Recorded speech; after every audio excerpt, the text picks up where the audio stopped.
Welcome back to Gridiron Gang. Today we have a Week 13 preview. Before we get to that, we do have a Monday Night Football recap. And if you are watching the video, you just saw my partner sip out of that double cup, drinking some of that pain away. Why don't you tell the people about what you saw on Monday? Man, it was literally this game. Like I said to you before we started, it was just one of those games where, as a diehard Vikings fan, you've been through enough pain in your life to know like what this team is about, and we tend to come out and we play down to our level a lot of times. We just can't get out of our own way in that regard. Um, Josh Dobbs, it was a big comeback down to earth and type of night for him since from the previous 2-3 weeks. And that was to be expected. At least from me, at least. Like I knew we were gonna have a game like this where people are just calling for coming for his head, and he's been on 6 different teams now. We've kind of known what he's about. Like this is what we've been saying since he took over. He's a very good high quality number 2 quarterback in this league, and I firmly believe that. By no means should this man be like a face of the franchise or number 1 quarterback the rest of his career. No one. I don't think anyone truly believes that, but he can be a pretty good bridge quarterback too. The thing is though, Kevin O'Connell just had another one of those games where it was just head scratching, from a play calling standpoint. And for me, it's just like he's had one too many of these type of games now in the from last year to this year. And I would just really love to see him hand over the play calling duties to whether it be Wes Phillips or whoever else, because I think Kevin O'Connell can be a very, very good to terrific head coach in this league for quite a while if he just, sat back and oversaw the team as a whole and was a good game manager. And he's an offensive guy. He's always going to have say in the plays that are called and what he wants to game plan for and this and that. So it's not just. Would you rather have O'Connell as an OC or HC? I'm not giving up on him as a head coach yet. So I want to see what he can continue to do with this team as it continues to be built in the eyes of KOC and Kwesi. So right now I don't want to give up on him, but I think he's a very, very, terrific OC. Like we've seen this before, this kind of story play out before with coaches. You can be a terrific OC when that's just solely your mission and your operation. Mm-hmm. But as a head coach, you have so many things going on in your head, especially game time, where you're trying to think about whether it's defense, special teams, clock management, challenges, this and that. Like as an OC, you're solely focused on what's the next play, what's this defense been doing. Like that's all your focus is. For me, it's just I think it's a little bit too much on KOC's plate to have that play calling duty along with head coaching responsibilities. So, I think he's a terrific OC. Obviously, that's one of the reasons he got this head coaching job, because the Vikings were looking to go from a defensive-minded team to that offensive-minded team. And the fact that we were constantly having a new OC every year, especially under Zimmer, we wanted that steady hand going forward with the offense, and especially since we got Kirk, who you want him to have familiarity with the offense year in and year out. I mean, look, it's just tough when we get that turnover towards the end of the game with 2 minutes and 40 seconds left, and you go, and I think we were on their 49-yard line or 40-yard line I or knew something. exactly what you guys were doing in that possession. Run, pass out to the flat. Yep. How conservative? How much more conservative can you be in? Bro, I'm thinking that whole time when we get the ball from Chicago, I'm like, I said to myself, I said, you have to at least plan to go kick a field goal. You need 3 more points at the bare minimum. And the fact that he just went run, very conservative pass, and as Kevin O'Connell, you see everything that the fans are seeing. Our running backs and our running game is putrid. One of the worst in the league. And I think I think it was just based off of how the game had gone to that point with Dobbs, and he lost faith quickly in Dobbs. I mean, chaos and the fact that after the game he's talking about, he's not committing to Dobbs. Like, it's gonna be this is why this game was worst case scenario for the Vikings going forward, because we might have just played ourselves out of the playoffs with this one game. Those Because comments now, were wild. because it was pure panic mode. Pure panic mode. And he just played that last possession not to lose the game, which Yep. backfired, and you ended up losing the game. Yep. You score. I mean, it was just one of those games for the Vikings where it was just like all you could do, especially for me, was just like I couldn't even from how the game started. I'm just like, you cannot get worked up. You can't raise your blood pressure. Like, just take it for what it is. It's one of those, and that's the thing too. People want to come for Kirk Cousins on primetime, but since he got here, primetime's just been a Vikings thing, bro. It's not a Kirk thing. It's a fucking Vikings thing. Yep. Too The whole real. team shits the bed at the same time. So, Kirk gets way too much hate, and I think this game just really proved, at least to me, like, no one should be that much of a Kirk hater. Yeah, he's been 500. Yeah, he's won one playoff game. But you know what? Look at the teams his whole career he's been on.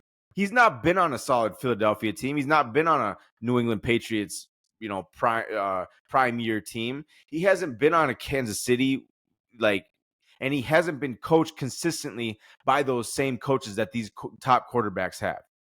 It's been a terrible roller coaster career for him, with coaching carousels and just middle of the pack to bottom feeding teams. Like, you put Mahomes and Brady on some of these teams he's been on, they might be a little better than what Kirk has led them to, but they're still not going to be those New England teams with those top defenses. They're not going to be the Andy Reid coach teams. Like, I mean, Kirk has been dealt a pretty sloppy hand for his whole career, and that's just calling it what it is. Like, and I'm not trying to put him up there with the best of the best or the elites of the elites, but you see in this year, until he got injured, this was arguably the best year of his whole career.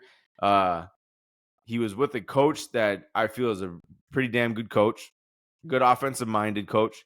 It was his second year in the offensive system, which he hasn't had the same system once back-to-back years since he's been with the Vikings until this year. So, I'm getting a little off track from the game, but I just think Kirk's been dealt a shitty hand, and I think a lot of those Kirk haters out there, especially that are Vikings fans, are seriously missing this guy right now. And I said that when he got hurt, I said we're going to be in for a rude awakening to see what this team is like without Kirk Cousins, because he's been such a steady hand for us and an Iron Man, and he is pretty much as consistent as you can get. Even though he has his down games, he's as consistent as you can get at the quarterback position. So whether he's not elite by any means, but it's hard to replace a guy like that, especially, when you're trying to. And that's the thing. That's why this quarterback position is so tough. And drafting for a quarterback, you draft a quarterback in the first round. It's not a surefire bet to be a sure thing. So that's a scary part about it. But back to the game, it was just the Vikings. They went out and handed this game to Chicago. But and that's the other thing too, is B-Flow on that defense, they couldn't have done anything more than what they did. I mean, we had no business being in that game from the way we played offensively. So for the fact that defense, I mean, it was just incredible to see what they went out and did, and props to them. But on the Bears side of things, man, Justin Fields is bad, bro. Like, it's time to start thinking about moving on. I don't know. I'm not rattling off stats or anything for this game, because it was just like one of those, what the most embarrassing part was? I just felt so sorry and embarrassed that people nationally of other teams had to watch this game. This was one of the worst games all year. Throw in any Jets game, any Cardinals game, any Panthers game. This one fits right in that conversation. You mentioned the defense. I agree. You mentioned the Kirk haters. They're filled with regret right now, even though he did have his troubles taking care of the ball. I thought that was the difference in this game. You could blame it on Dobbs. You could blame it on the receivers dropping passes, but the defense did more than enough for you to win this game and forcing 2 fumbles back to back on Justin Fields in the second half, and you guys don't do anything with the football. It's really looking at O'Connell, and it's really worrisome. Those comments he had after the game about Dobbs. Obviously, you're going into your bye week, so you get a little time to try and figure out who's going to be QB1 week 14. But I did hear Jared Allen say you kind of have to go with a guy like Dobbs for next year because Kirk, you're getting older and you're coming off an Achilles. So this is That was just another wrench in the conversation for this upcoming offseason here. yeah, and I saw Jared Allen's comment or quote today. And I hate to say it, but I agree with him. Yeah, at this point in his career, at his age, you can't pay Kirk what he wants to be paid. And I think in that I will lose a little bit of respect for Kirk if he's still asking for high end dollars because bro, you're 35, going to be 36 before next season starts, and you just tore your Achilles. You were never a mobile quarterback to begin with, so the mobility you have remaining is bare none. So like that to me shows what type of person you are in that type of context, you know. Yeah. So, Hopefully he's not pulling an uh, Adam Thielen here. well, and the thing is like when you signed with the Vikings, that was the richest quarterback contract in history at that I mean, point. the man got 14 franchise tags for 35 a pop. I mean, And the shit. fact that I know how much of a nerdy dad and family man you are, I know you're not blowing through that money, bro. You're set for life. Your family is set for life, bro. So there is no reason to be greedy with your next contract, especially if you want to retire a Minnesota Viking and be known as a Minnesota Viking, like you were quoted saying a couple weeks ago on radio. I think Kirk is going to realize come this offseason, like what he has to do. And I do think we'll get him at some sort of a discount that helps the team build around him going forward. So, and I do see Kirk being back as a Minnesota Viking. Good talk. Is that all you got on this game? Yeah, I mean, I want to stay as far away as this from this game going forward. Like, so let's just cut it short. Like, I said what I had to say. I think I didn't even say anything that anyone else didn't know. So yeah, we can move on. Let's move on to Gravediggers then. Right now, we have 6 teams that we have eliminated from playoff contention: Panthers, Cardinals, Titans, Giants, Patriots, and your Packers. There are some obvious candidates to be put into this conversation this week. I think the Jets are one of them.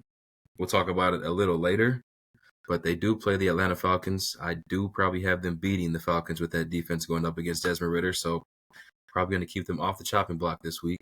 Them beating the Falcons, that puts Falcons in the conversation to be on the chopping block, but it really doesn't That because there's division, no man. team in that division that's 500.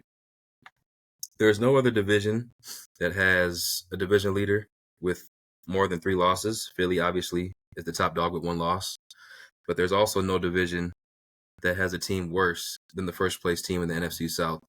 So this is just an abysmal division. You can't count anybody out. Like I said last week, Carolina is still mathematically eligible for the playoffs. So with that being said, I think we have 3 pretty, well, I'll say 2 pretty easy candidates and 1 kind of sleeper. That sleeper would be the Chargers, but I'm just going to go ahead and go with the Chicago Bears. Even though they did beat you on Monday, Justin Fields, he's in that Zach Wilson conversation. He can't throw a ball past the line of scrimmage. This defense, it has come to life over these past few weeks with the addition of Montez Sweat. The linebacker duo is pretty decent.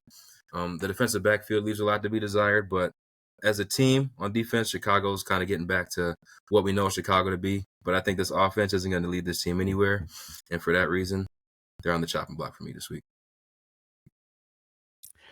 Okay, so are we pick? So we got one team apiece then for Gravediggers then. 1 each, yep. All right. So since you went NFC, I'm gonna try to go AFC here. Um,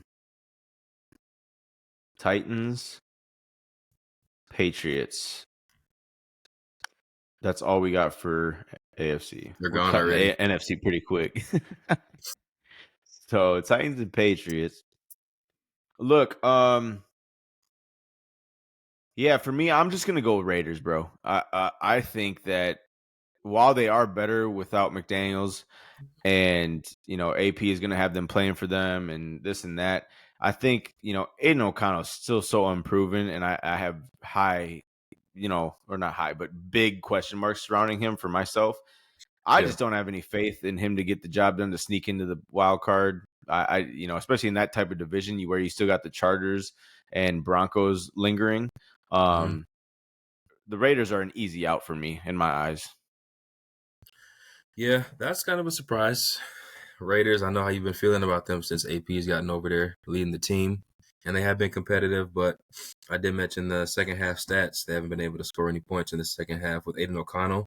I'm not too confident that that stat's going to change, given that he's a very inconsistent and young quarterback. So I'm not mad at that Raiders pick. It could just be a little bit too late, but if they keep this roster, coaching staff, all that stuff coming into next year, I think they could honestly be a surprise team in 2024. Did you Before want we get to to our go picks, over? Did you want to no? Did you want to go over week 12 picks and overall season or season overall picks? yeah, we can do it now. All right. So week 12, you finished at 7-9. I finished at 10-6. So that puts our overall season records for picks. You at 97-68, and me at 103-62. So trash. I don't know why I keep betting on Kyler and Caroline. I just trying to shake shit up and just keep digging myself a bigger hole. Well, hopefully I can make a little comeback.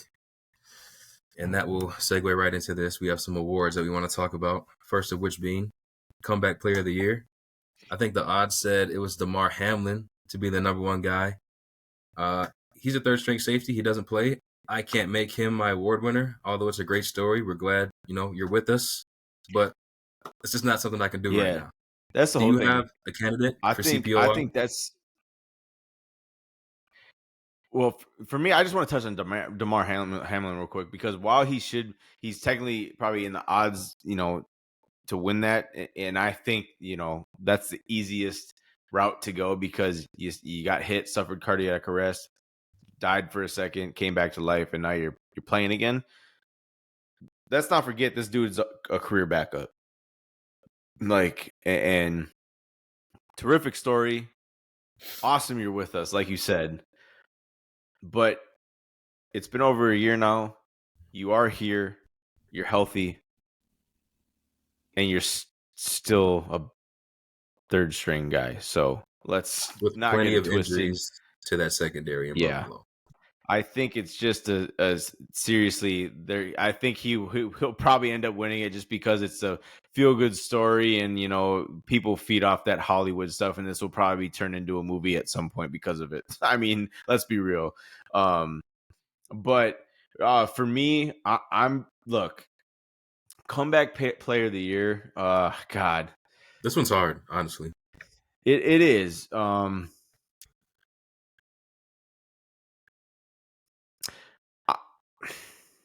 I'm It's like probably gonna nobody. go like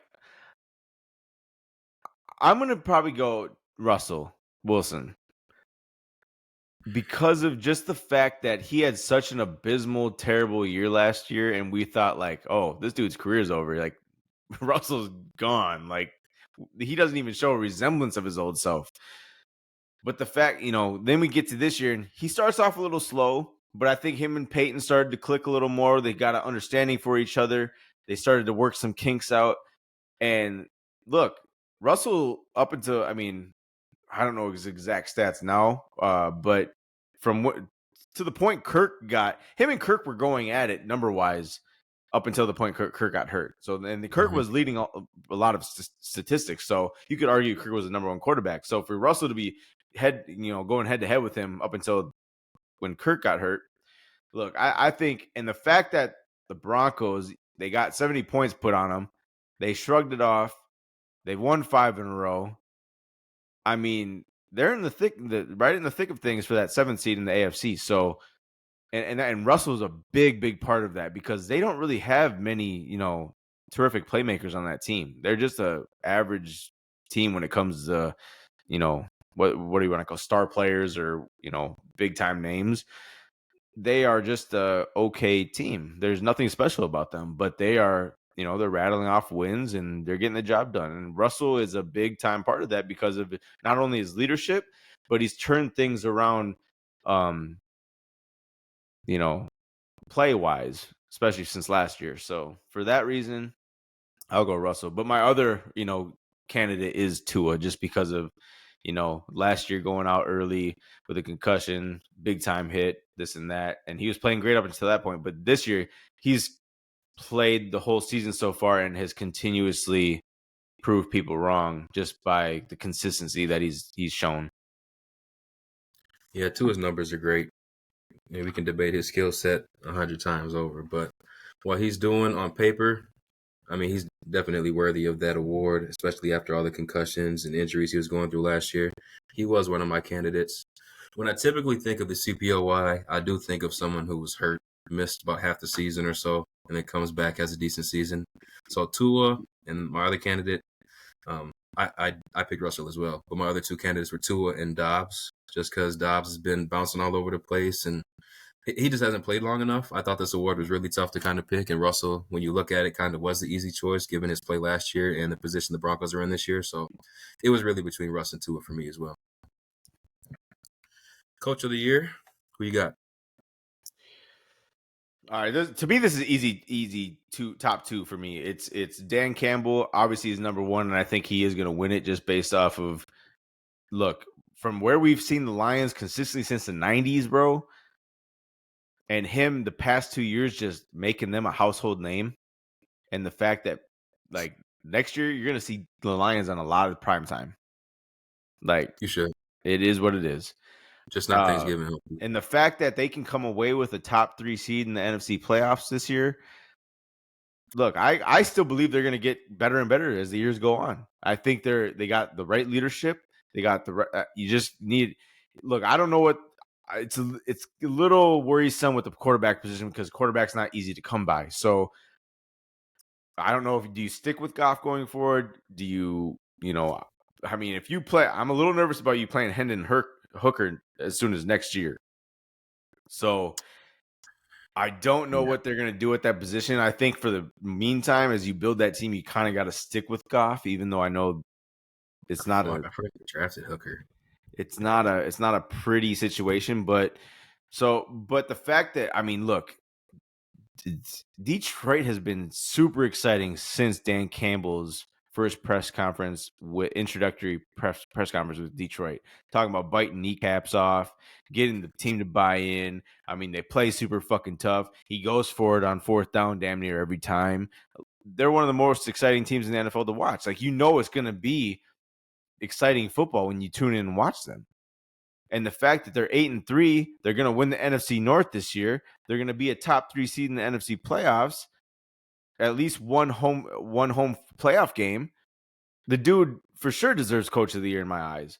But the second choice, and very, very close to being overtaking Dan Campbell, is DeMeco Ryans. I just think the way he's turned around that Houston organization in such a short time that you are truly starting to buy into Houston as a legit team, especially going forward after this year.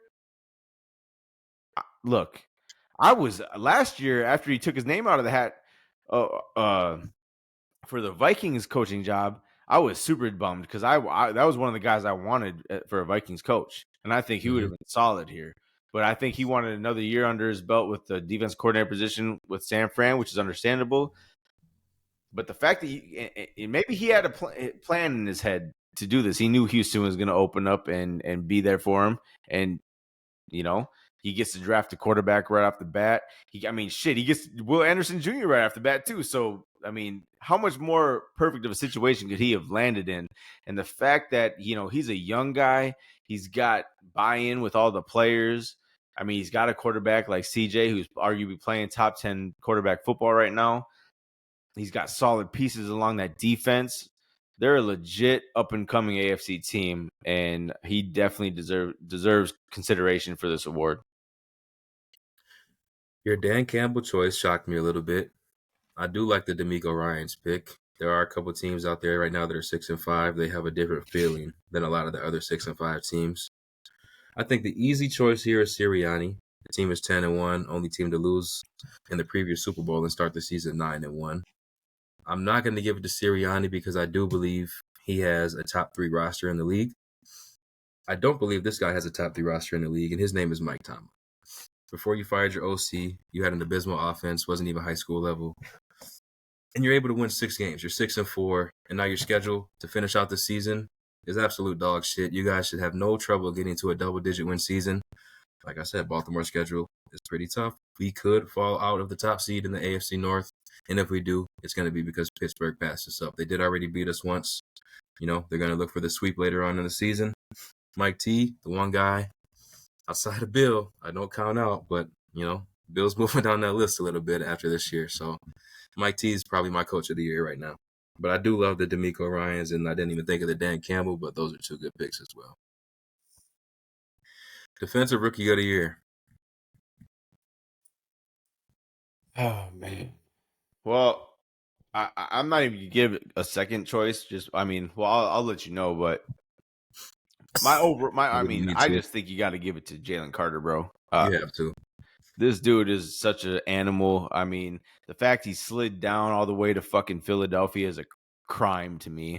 So, but you know what? I mean, he hasn't been in any trouble. You haven't heard his name in any negative news since he's been drafted. But the man has just showed out. I mean, the way he bullies the middle of that interior on the defensive line, he just bullies those offensive linemen, and he can create pressure and tackle for losses. I mean, god damn, Howie Roseman is a genius Did it drafting again. lately. Like, god damn. But There you know really what? isn't.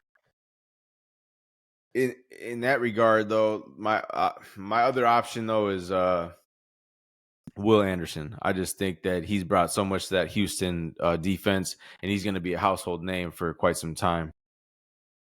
Yeah, it's Jalen Carter, Will Anderson, and Devin Witherspoon, probably are the 3 guys. I thought Gonzalez, the DB for New England, could have been in there before he got injured and was out for the rest of the season. But like you said, Jalen Carter, I don't know if it's because that defensive line is elite and everybody gets to go one-on-one, but he's winning all of his one-on-ones, and he's doing it pretty convincingly.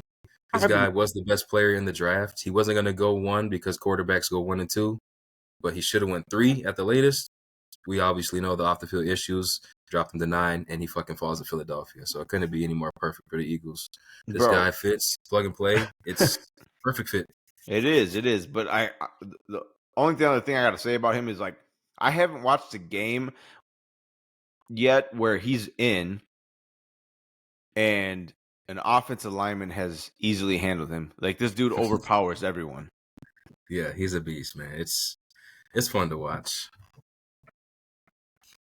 Offensive Rookie of the Year.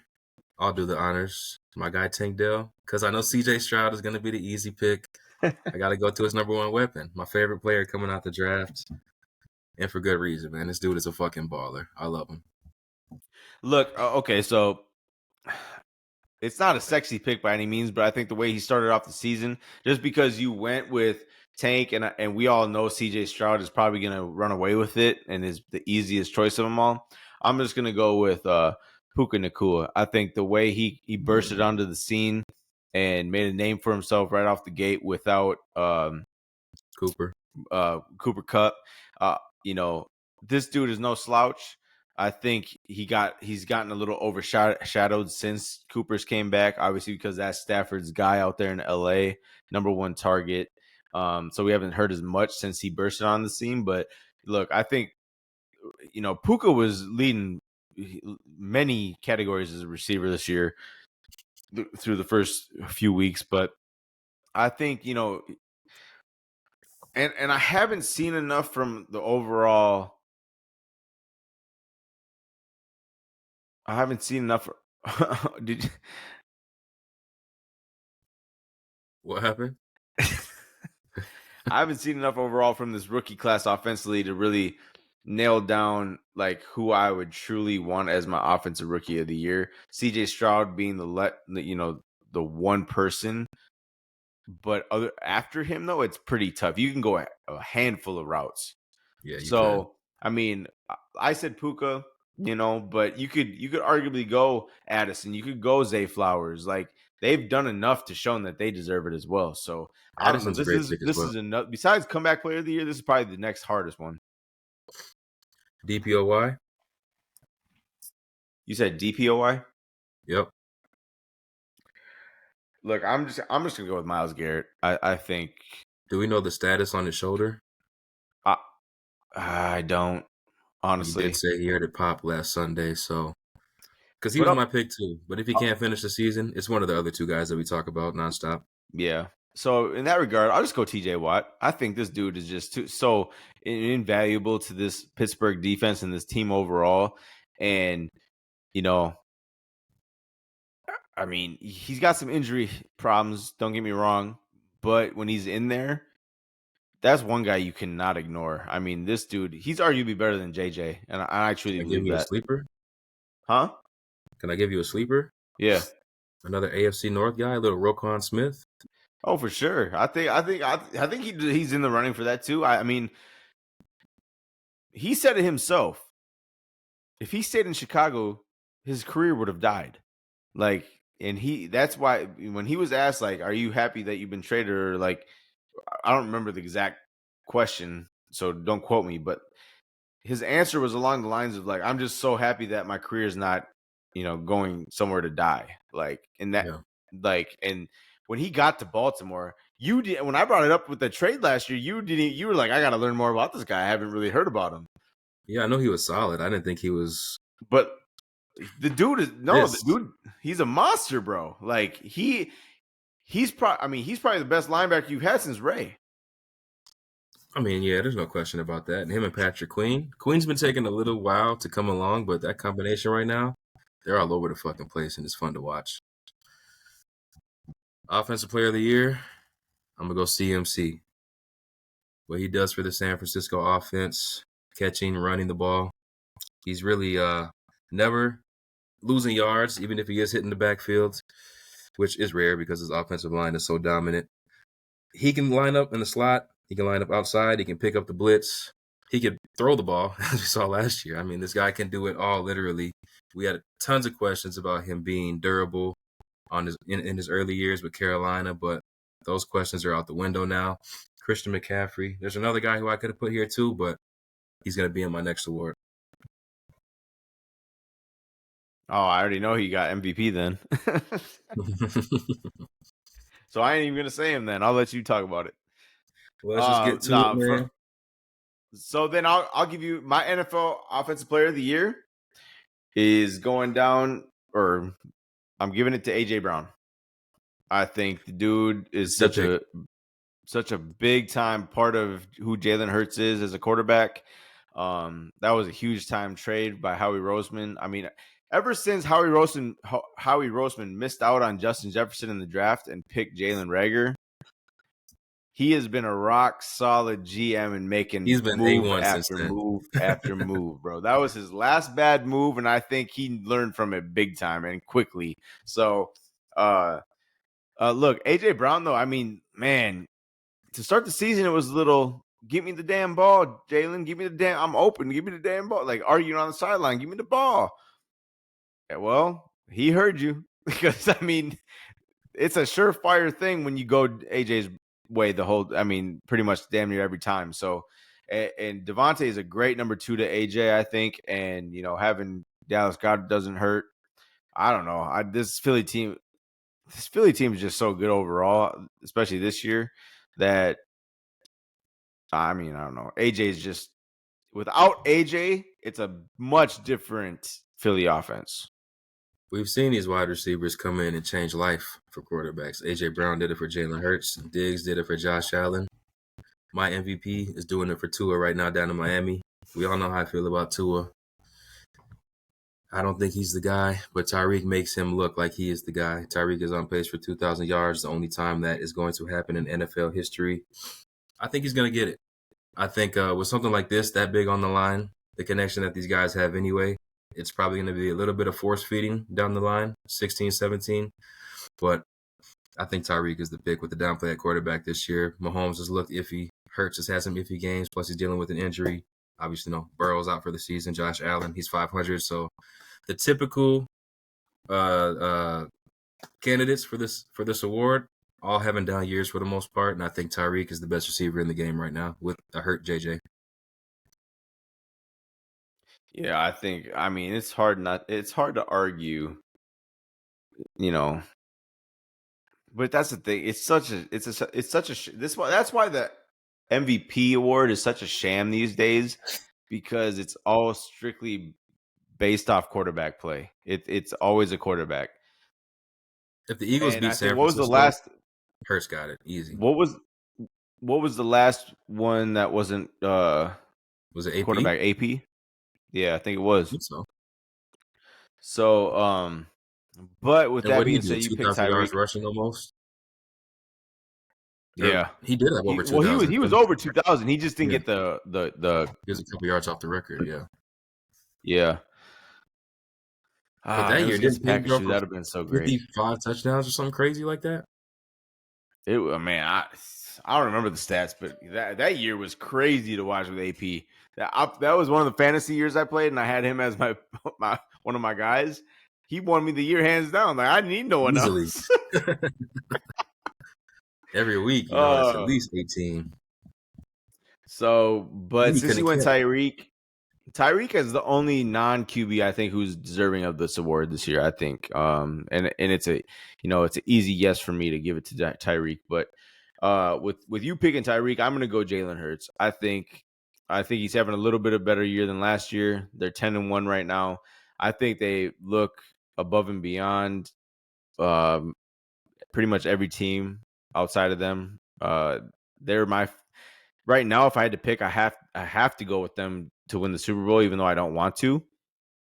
But that's just based off record and how they look overall. And I think when it comes time to it, I won't pick them because I think another NFC team has something to say about Super Bowl aspirations. So, and I think we'll get to that in the Week 13 picks here. But for me, I got Jalen Hurts as my MVP pick. I just think he's. I mean, we talk about AJ Brown being a deciding factor on how this Philly team looks. Who the fuck knows what Philly looks like without Jalen Hurts? I mean, you got tush push central off this dude. I mean, this dude is just, and he's a smart guy too. Like, don't get me wrong, the way he reads defenses, it's A1. I truly believe in Jalen Hurts. Obviously, he's not a Patrick Mahomes by any means, or he's not a Tom Brady, but he's a Jalen Hurts. Like, I think he looks so unique at the position when you talk about quarterback play, and he's making it his own in a sense. So I really think that he's just big time for this Philly team, and I got to give it to him. Week 13, let's get into these picks. You and I will not be dealing with so much stress this week because Baltimore and Minnesota do have their bye weeks.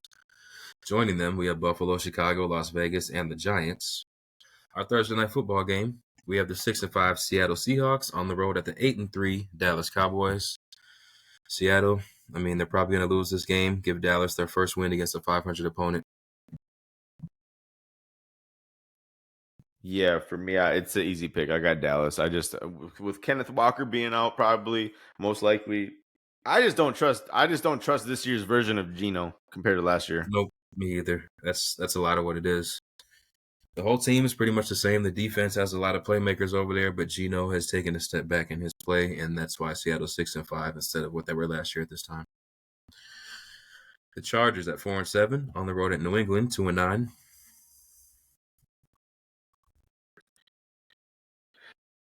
I got the Chargers in this one. This is a tough one. I can't trust this Chargers team, man, but I'm still Can't picking trust them. the Chargers. Can't trust the Chargers, and I can't take the Patriots because I shit the bed last week in my picks, but I do want to pick the Patriots to upset LA. But go Bolts. Arizona at 2-10, Pittsburgh 7-4. Next. This is easy. They do get Easy. Mike interesting after Tomlin. this. They do get interesting after this. We do have Indianapolis at 6-5 on the road at Tennessee 4-7. This one is probably one of the more tougher ones for the week. I think while a lot of me is pulling towards Tennessee, I just got to go Indy in this one because I think Gardner Minshew is finding his footing with this Indy offense, and I like this Indy defense this year for some reason. They just kind of they're an average team. Don't get me wrong, but more times than not, they look pretty good to me. I mean, and Jonathan Taylor being out, that's a big loss, but I think they can get it done against a team that is probably even more mediocre than them in Tennessee. Jonathan Taylor being out is huge. Zach Moss, he started the season for the Colts, and he had some pretty productive weeks. Tennessee, I like to believe in this defense. I like to believe in this coaching staff with Vrabel and the guys over there. Just really haven't been impressing me this year. Levis has been efficient at quarterback, but he's not really effective. Derrick Henry had 2 I touchdowns still last trust week, but he Minshew didn't more than really him, have though. any yards. For sure, I trust Minshew 100 times more than Levis, and for that reason, I am going to have to go Colts over Tennessee. Denver at 6-5, Houston at 6-5. One of the better games of the week right here. How we feeling? If you would have asked me earlier in the season how this game would look, I'd be like, "That's a dog shit game, bro." You could ask me 2 um, weeks ago, 2 months ago, dog shit. But now 6-5 against Listen, 6-5. I'm rocking with D'Amico and the guys. I have to as well. Young coach, young quarterback against a veteran coach, Hall of Fame quarterback. But I do like Houston's defense a little better. I like their weapons a little better. Coaching is right now pretty even in my estimation. We know Denver's probably the hottest team in the league right now. I just think Houston's better. They should have won against Jacksonville last week. They shouldn't be 6-5 on 6-5. Detroit at 8-3 on the road at New Orleans 5-6. Motown. Motown stomp down. Being on the road I worries just me a I little bit, this but after okay, the past couple weeks with Detroit, there's an argument to be made that they could shit the bed again. yeah, But I think that there's not much of a more perfect time to turn things around than against a shit team like New Orleans that is so inconsistent and you don't know what you're going to get from them. And God damn it, Derek Carr is awful. I've never seen a quarterback who can throw for 300 yards and just be absolute dog shit. Derek Carr is a special breed. Atlanta at 5-6 on the road at the Jets 4-7. I kind of made my pick earlier. I'm going with the green. Who you got? I got the Jets, bro. I don't trust Desmond Ritter. I don't like Atlanta. I don't like Arthur Smith. Tim Boyle, such a fucking terrible quarterback. But this defense for the Jets can win the game by itself. And look, Aaron Rodgers is they back just passing. Aaron Rodgers is back in practice, bro. Like they opened the 21-day window for 79 days after he tore his Achilles. He is gonna be practicing and probably playing this year. Bro, I pulled my hamstring in high school and that shit still hurts. I don't know how the fuck this guy's back in 70 days. Miami at 8-3 on the road at Washington 4-8. I think Washington will put up a defensive battle. Sam Howell will probably be able to throw with Tua, but the scoreboard won't look like it. Miami's going to win this one by double digits. Miami all the way. Do I do it? One more time. Carolina 1-10 at Tampa Bay 4-7. At this point, bro, I got Tampa. Carolina just fired their coach. Frank Reich is the first coach in NFL history to be fired in back-to-back seasons. That is pathetic. Is he really? That's This team is terrible. reeling. This team is reeling. There's no chance in them beating Tampa Bay. This will look like a big get right game for Baker and the boys. Give me Tampa. So we don't feel like the new coach is going to add some rejuvenation to this Carolina team like it has with Not in this sense. all these other teams? They have no offensive line. They have no playmakers outside of Adam Thielen. Bryce Young looks very suspect. I don't trust him. Thielen had 1 catch for 2 yards last week. It's not what I want from my playmaker. San Francisco at 8-3 on the road at Philly 10-1. Game of the week, hands down. Let's have a difference here. What you feeling like here? You know I'm rocking with San Fran, bro. I got much I love respect for it. Philly and what they're doing and the season they're having back-to-back years now. But you got a healthy Brock Purdy this game. It's not a playoff game, but it's going to feel like one. San Fran's getting up for this game, and I think Philly has shown in some recent weeks that they're pretty beatable if you punch them in the mouth. So I'm going San Fran here. If San Fran plays like Buffalo, I have confidence in San Fran closing that game out as opposed to the Bills, which I do think that will play like Buffalo. Philly, that close game against the Bills last week, may have taken a little bit out of them. Overtime went in past 7 o'clock Sunday night, but I do have Philly winning this game. Cleveland 7-4, Rams 5-6. Joe Flacco is said to be I'll getting the just keep it start for short and sweet. Cleveland after Yeah, Dorian Thompson and I got the Robinson is in Rams for that reason. protocol. Yep, no question about it. Joe Flacco, I'm not even gonna speak on your fucking name, you bum. Kansas City 8-3, Green Bay 5-6. Now we've talked about some teams that look KC, susceptible. I think Green Bay has a chance to win this game. I don't want to pick them because I'm well, down in pick the them then. season. No, I can't pick them because I'm down in the season. But I think Green Bay really has a chance to win this game, I think. But I don't trust Jordan Love against the Kansas City defense, which is really ultimately what it comes down to for me. But I think Green Bay will be in this game. It won't be a Nah, blowout bro. like I think people Green think it Bay is is. gonna have a Green Bay national television at home with Jordan Love starting. They're gonna have a big. I mean, I know they were just on national television at Detroit on Thanksgiving, but don't get me wrong here. We got Mahomes versus Jordan Love. Jordan Love is gonna feel that pressure immensely, and the fact that Kansas City's defense this year is playing fucking lights out. Green Bay's offense has no fucking chance. So Green give Bay's me pretty KC banged all up the too. way. Cincy 5-6 at Jacksonville 8-3. Monday Night Football to wrap up our Week 13 preview. How we feeling about it? No Joe Burrow, obviously. Yeah. For that reason, I mean, I'm not big on Jacksonville, but in this sense, I got to go with Jacksonville here just because, look, Jake Browning, while he played an okay game last week, I still don't trust the shit. I don't trust him for shit, bro. So, um, and Jacksonville's played well enough all season long for me to think that without Joe Burrow, they can handle business.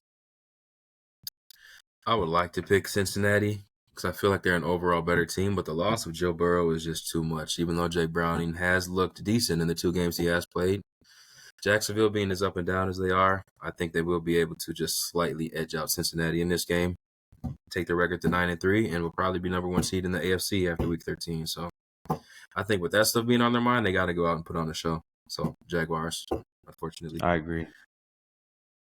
How we feeling? We good to go? You got anything else to add? That's all I got for right now. I mean, until until we meet back again Sunday night to recap, and we start inching closer towards this playoff time, man. It's gonna be interesting. I mean, look, from one point thinking the Vikings are a sure lock for a 7th seed, maybe a 6th seed. Man, they're fighting for their lives. They're fighting for their lives. Yes, they are. I'm looking forward to it. I think you guys will bounce back after this bye. Schedule's easy enough where you shouldn't have to worry too much about it. Those 2 games against the Lions are going to be it's huge, though. it. That's really what I'm locked in on. I think this bye couldn't have come at a better time, bro. We get JJ back next game. It'll be interesting to see which route we go with quarterback. My prediction is Jaron Hall, but we'll see what KOC decides. I mean, I'd be okay with giving Dobbs one more game and seeing what he can do with JJ in the mix.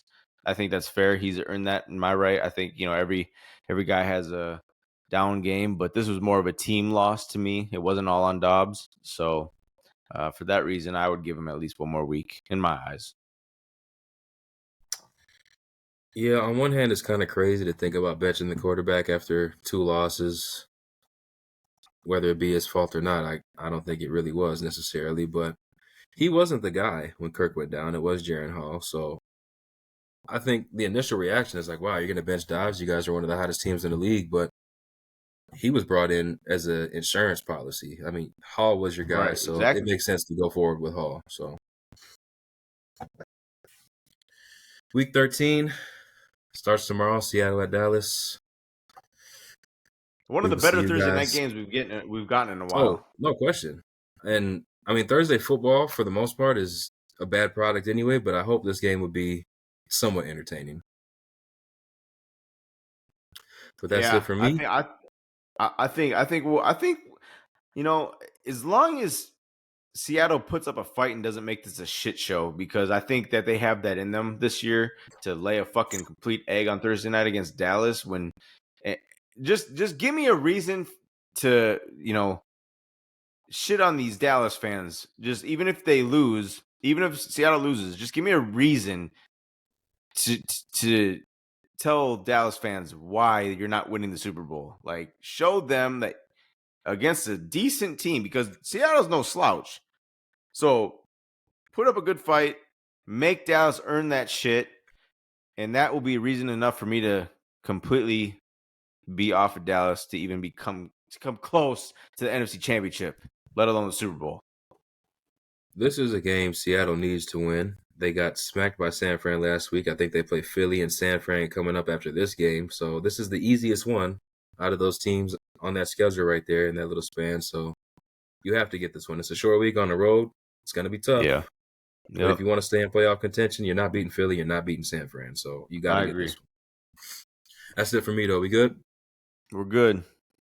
Until next time, we appreciate y'all.